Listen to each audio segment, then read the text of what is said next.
Hello there, I'm Kayli with A Push News, here to bring you the story of the 1800s reformers. Here's a little intro for ya.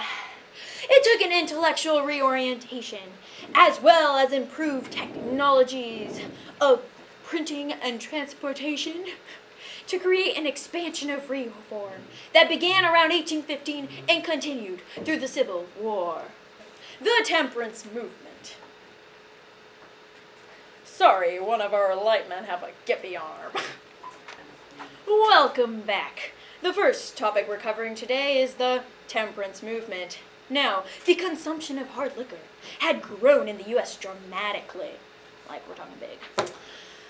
Working men were spending their wages on alcohol instead of rent or food for their family. And you know what? They were absent from their factory jobs. Let's hear from a woman who put a lot of work to make this come to an end. Miss Stanton?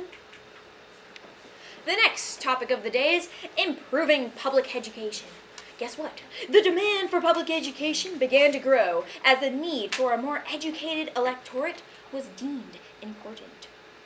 Factory workers wanted their children to have more things than they were able to have themselves. A reformer of this time period was Horace Mann, and trust me, he had a good plan. Mann?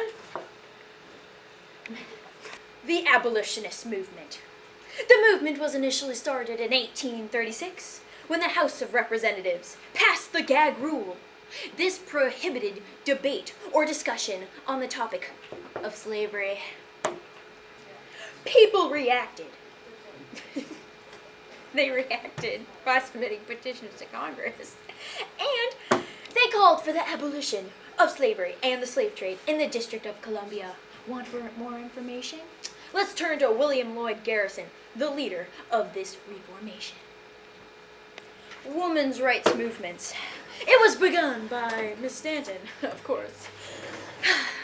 The movement actually began in Seneca Falls, New York in 1848 by none other than Miss Stanton and her friend Lucretia Mott. Whatever. Miss Stanton, she drafted a statement of women's rights. Which later became known as the Declaration of Sentiments and Resolutions. It called for the equality for women, before the law, equal employment opportunity, and the right to vote. However, many of these things did not get fixed until later in time. But you know what, no matter what, let's turn to Miss Stanton, and we'll look at her beautiful efforts on going towards this cause. Elizabeth Cady Stanton, folks. The utopian communities.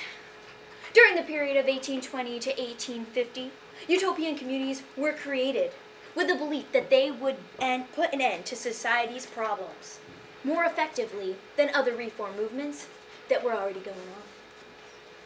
All of the utopian communities eventually failed.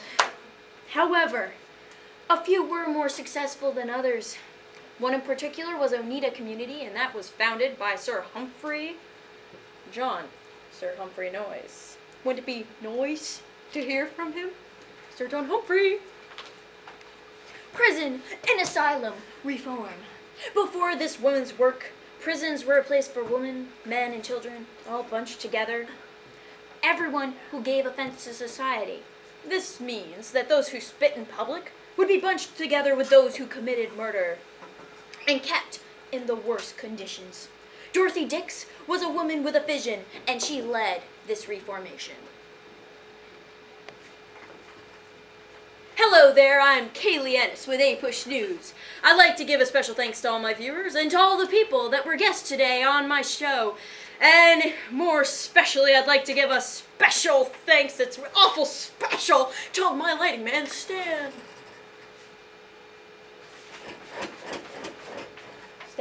Stan, the show's over. Where am I?